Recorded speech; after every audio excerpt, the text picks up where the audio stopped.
माणसाने माणसाशी माणसा सम वागणे. हीच आमची प्रार्थना, हेच आमचे मागणे. नमस्कार विद्यार्थी मित्रांनो, आज आपण शिकणार आहोत कोणांच्या जोड्या, त्यांचे गुणधर्म व त्या गुणधर्मांची सिद्धता. पहिल्यांदा आपण या ठिकाणी एक आकृती काढली आहे, ती पाहूया. बघा, इथे काय दाखवलं आहे? आकृतीमध्ये कोण ABC दिला आहे. म्हणजे उजव्या बाजूला तुम्हाला दिसेल फक्त एक कोण दिला आहे बघा, उजव्या हाताला. लक्षात येते तुमच्या? एवढाच बघायचा आहे, इकडचा बघायचा नाही. ठीक आहे, एवढा बघा. दिसलंय कोण ABC दिला आहे, दिलाय की नाही? अजून एक कोण दिलाय, आता इकडचा बघू नका. कोण ABD दिसला का? कोण ABD.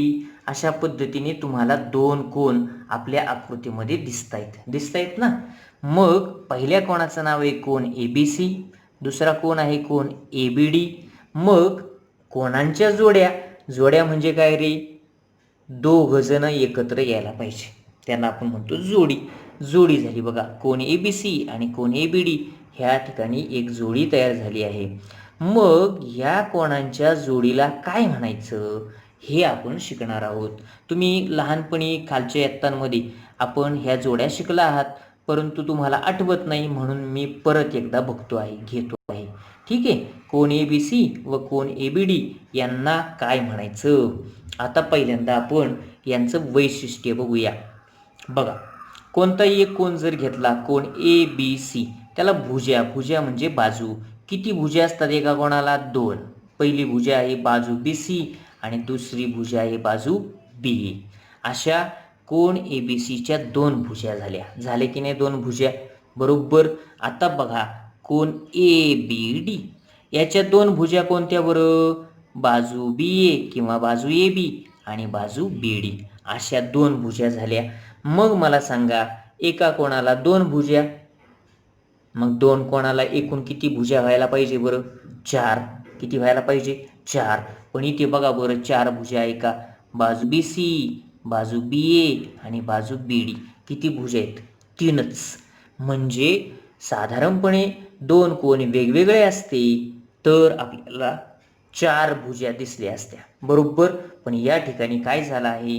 दोन कोणांची एक भुजा, तिचं नाव आहे बाजू BA किंवा किरण BA, ही सामायिक भुजा आहे.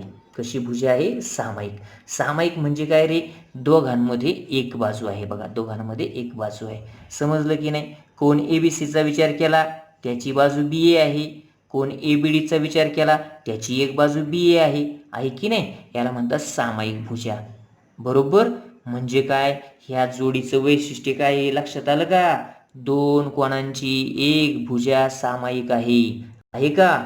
दोन कोणांची एक भुजा सामायिक आहे. आणि उरलेल्या दोन भुजा, एका भुजेचा विषय संपला, बाजू BAचा विचार संपला.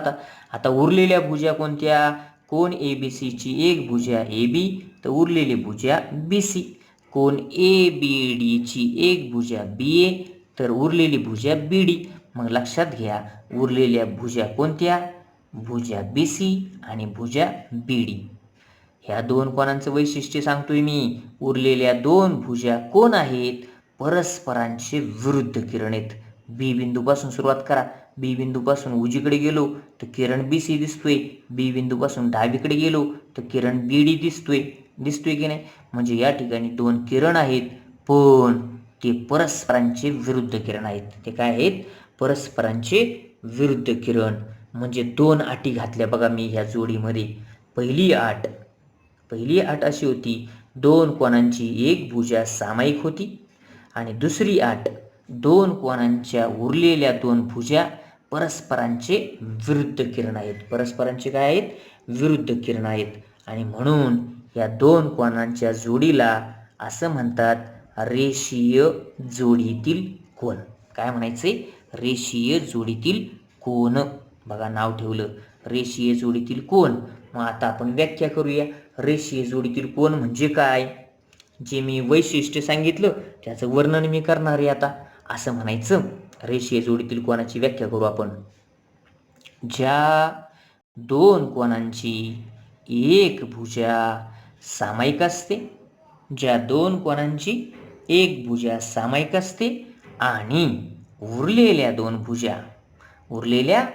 भुजा परस्परांचे विरुद्ध किरण असतात, त्या कोनांना रेषीय जोडीतील कोन म्हणतात.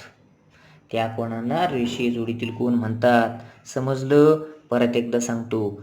ज्या दोन कोनांची, हे दोन कोन आहेत की नाही, ज्या दोन कोनांची एक भुजा सामायिक असते आणि उरलेल्या दोन भुजा परस्परांचे, एक उजवीकडे चाललाय एक डावीकडे चाललाय, परस्परांचे विरुद्ध किरण असतात, त्या कोनांना रेषीय जोडीतील कोन म्हणतात. म्हणजेच इंग्लिशमध्ये म्हणतात angles in linear pair. Angles in linear pair. समजलं का रेषीय जोडीतील कोन म्हणजे काय बाळांनो? आता तुम्ही म्हणाल, मी जी आकृती काढली अशीच पाहिजे, असं काय नाही.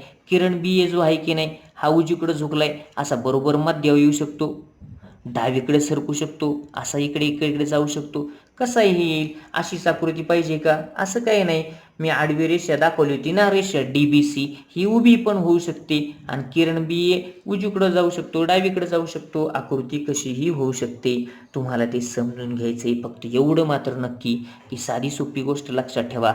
सरळ एक रेषा आहे बघा, एक रेषा सरळ आणि त्याला आपण मराठीत म्हणतो ना आपल्या गावरान भाषेत, त्याला एक फांदी फुटली बघा.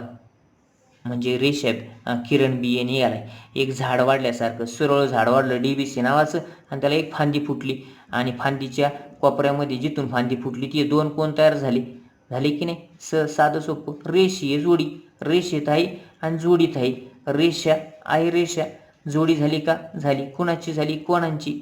रेषीय जोडीतील कोण. साधं सोपं, शब्दावरून कळलं पाहिजे. मग कळलं का रेषीय जोडीतील कोण म्हणजे काय? ठीक आहे. आता बघा, आपण शिकलो रेषीय जोडीतील कोन.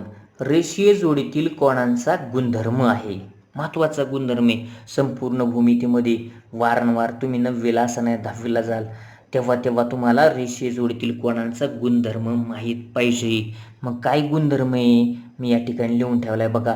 रेषीय जोडीतील कोणांच्या मापांची बेरीज 180 अंश असते. रेषीय जोडीतील कोणांच्या मापांची बेरीज 180 अंश असते. तुम्ही जर हा कोन ABC मोजला आणि कोन ABD मोजला, कोन मापक वापरून, आणि दोन कोणांची बेरीज जर केली तर ती 180 यायलाच पाहिजे. हे ध्यानात घ्या. तुम्ही घरी ही कृती करू शकता. रेषीय जोडीतील कोणांच्या मापांची बेरीज 180 अंश असते. कधीही विसरायचं नाही. चला आता पुढची आकृती पाहूया. पुढच्या आकृतीमध्ये काय दिसतं आहे बघा. पुढच्या आकृतीमध्ये रेषा AB काढली आहे आणि दुसरी रेषा CD काढली आहे. काय होतं ह्या रेषांचं असं वर्णन करता येईल. रेषा AB व रेषा CD एकमेकांना काय करते? O बिंदूमध्ये छेदते. कुठे छेदते? O बिंदूमध्ये छेदते. असं मी आकृती दाखवलं आहे. मग आपण असंही म्हणू शकतो बघा, जर तुम्ही फक्त एवढा भाग आकृतीचा बघितला, फक्त एवढाच बघा, फक्त एवढं लक्षात ठेवा, O बिंदू आहे ते. मग असं म्हणता येईल की नाही, या ठिकाणी कोन AOC दिसतो आहे. दिसला का? कोन AOC दिसला तुम्हाला? आपण व्याख्या शिकणार आहे पुढच्या गुणधर्माची. कोन AOC दिसला. आता आपण उलट बघूया, फक्त पलीकडची आकृती बघू आणि तुमच्या लक्षात आलं असेल तुम्हाला कोणता कोन दिसतोय आता? कोन BOD. बरोबर, कोन BOD. इकडचा होता कोन AOC आणि पलीकडचा आहे कोन BOD. मग हे दोन कोन आहेत. किती कोन आहेत? दोन. आता तुम्ही म्हणाल वरचा एक कोन आहे, खालचा की, ते बघू नका सध्या तरी. तुम्ही फक्त डाव्या बाजूचा हा कोन बघा, कोन AOC, आणि उजव्या बाजूचा कोन BOD. एवढेच कोन तुम्हाला आता सध्या बघायचे आहेत. मग ह्या कोनांनी काय झालं ते मात्र महत्त्वाचं आहे. आता कोन AOC ची एक भुजा आहे OA आणि कोन BOD ची एक भुजा आहे OB. बघा, तिकडच्या कोणाची भुजा घेतली OB, हिकडच्या कोणाची भुजा घेतली OA. OA भुजा आणि OB भुजा यांचं जर निरीक्षण केलं तर लक्षात येईल की हे दोन विरुद्ध किरण आहेत बघा. किरण OA आणि किरण OB हे विरुद्ध किरण आहेत की नाही. त्याचप्रमाणे पहिला कोण AOC ची भुजा घ्या OC आणि त्या कोणाची भुजा घ्या OD. या दोन भुजा देखील काय झाल्या आहेत, एकमेकाचे विरुद्ध किरण आहेत. म्हणजे काय झालं बघा, या ठिकाणी असं झालं आहे, दोन कोणांच्या भुजांनी, हा एक कोण आणि तो एक कोण, दोन कोणांच्या भुजांनी विरुद्ध किरणांच्या दोन जोड्या तयार झाल्या आहेत. विरुद्ध किरणांच्या दोन जोड्या तयार झाल्यात. तुम्ही म्हणाल दोन जोड्या कोणत्या? पहिली जोडी किरण OA व किरण OB ही झाली एक जोडी. दुसरी जोडी किरण OC व किरण OD ही दुसरी जोडी झाली. झाल्या की नाही जोड्या तयार? म्हणजे काय झालं बघा, या ठिकाणी दोन कोण आहेत, त्या दोन कोणांच्या भुजांनी विरुद्ध किरणांच्या दोन जोड्या तयार झाल्या आहेत आणि म्हणून या कोणांना म्हणतात विरुद्ध कोण. कोणते कोण म्हणतात? विरुद्ध कोण. या कोणाला म्हणायचं विरुद्ध कोण. मग आता विरुद्ध कोणाची मी व्याख्या सांगतोय बघा तुम्हाला. विरुद्ध कोण म्हणजे काय? विरुद्ध कोण या कोणांना काय म्हणायचं? विरुद्ध कोण. ठीक आहे, आपण कोण AOC व कोण BOD यांनाही विरुद्ध कोण म्हणणार आहे. ही विरुद्ध कोणांची एक जोडी. त्याचप्रमाणे कोण AOD व कोण COB, खालचा आणि वरचा आणि खालचा, यांनाही आपण असं म्हणणार आहे विरुद्ध कोण. बाकी जाऊ द्या, वरचा कोण आणि खालचा कोण लगेच विचारात घेऊ नका, फक्त डावा कोण आणि उजवा कोण बघायचा आहे. मी व्याख्या सांगतो तुम्हाला. जर दोन कोणांच्या भुजांनी, हे दोन कोण बघा, जर दोन कोणांच्या भुजांनी विरुद्ध किरणांच्या दोन जोड्या तयार होत असतील, जर दोन कोणांच्या भुजांनी विरुद्ध किरणांच्या दोन जोड्या तयार होत असतील तर त्या कोणांना विरुद्ध कोण म्हणतात. समजलं विरुद्ध कोण म्हणजे काय? इंग्लिशमध्ये म्हणायचं व्हर्टिकली अपोजिट अँगल्स. समजलं तुम्हाला विरुद्ध कोण म्हणजे काय? मग विरुद्ध कोणाच्या जोड्या तुम्हाला कळल्या.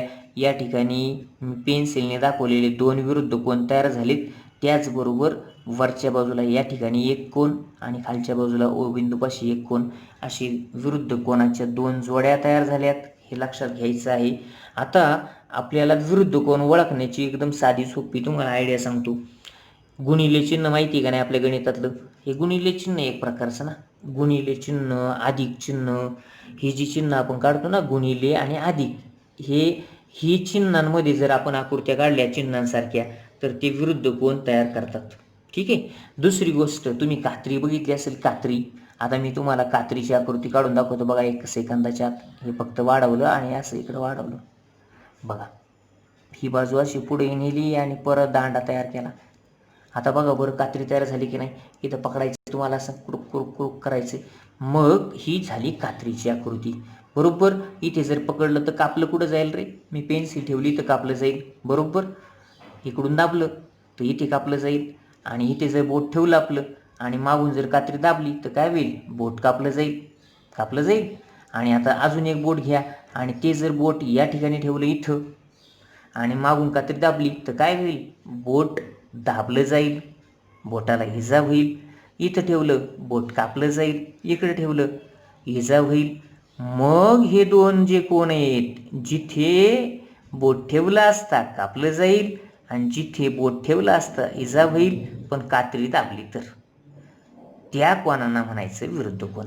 आणि म्हणून मी आपल्या भाषेत, साध्या भाषेत म्हटलं, कात्रीतील कोणांना विरुद्ध कोण म्हणतात. कात्री माहिती आहे तुम्हाला सगळ्यांना, घरी तुमच्या कात्री आहे, पण हा प्रयोग मात्र करू नका. ठीक आहे. फक्त समजून घ्या, जिथे वस्तू कापली जाईल आणि जिथे वस्तू दाबली जाईल ते जे कोण आहेत त्यांना विरुद्ध कोण म्हणतात. त्याचबरोबर वरच्या बाजूला आणि खालच्या बाजूला देखील दोन कोण झाले आहेत, ते सुद्धा विरुद्ध कोण आहेत. समजलं का? साध्या भाषेत कात्रीतील कोणांना विरुद्ध कोण म्हणतात. पण पुस्तकात अशी व्याख्या नाही बाळांनो, ही आपली व्याख्या आहे. समजलं का विरुद्ध कोण म्हणजे काय? आणि विरुद्ध कोणाचा एक गुणधर्म आहे एकदम सोपा. जसं आपण रेषीय जोडीतील कोणांचा गुणधर्म शिकलो. काय रे? रेषीय जोडीतील कोणांच्या मापांची बेरीज 180 अंश असते. रेषीय जोडीतील कोणांच्या मापांची बेरीज 180 अंश असते. तसं विरुद्ध कोण एकरूप असतात. 3च शब्द आहे. विरुद्ध कोण एकरूप असतात. ठीक आहे ना? विरुद्ध कोण एकत्र शब्द धरला तर 3 शब्द होईल. कोण बाजूला केला तर 4 शब्द येईल. विरुद्ध कोण एकरूप असतात. एवढंच लक्षात ठेवा. मग आपल्याला या गुणधर्मांचा वापर करून पुढे जाऊन एक प्रमेय शिकायचं आहे. त्यामुळे हे गुणधर्म लक्षात ठेवायचं आहे. विरुद्ध कोण एकरूप असतात आणि रेषीय जोडीतील कोणांच्या मापांची बेरीज 180 अंश असते. जर तुम्हाला रेषीय जोडीतील कोणांची आकृती काढायला सांगितली तर मग अशी आकृती दाखवली तशी काढता आली पाहिजे. जर तुम्हाला विरुद्ध कोण काढायला सांगितली तर हे गुणिले चिन्हासारखी काढली ना, अशी काढता आली पाहिजे किंवा अधिक चिन्ह काढलं तरी चालेल. पण लक्षात ठेवा, विरुद्ध कोणाची आकृती काढता आली पाहिजे, नावे देता आली पाहिजे. रेषीय जोडीतील कोणांची आकृती काढता आली पाहिजे, नावे देता आली पाहिजे. समजले इथपर्यंत? ओके, धन्यवाद.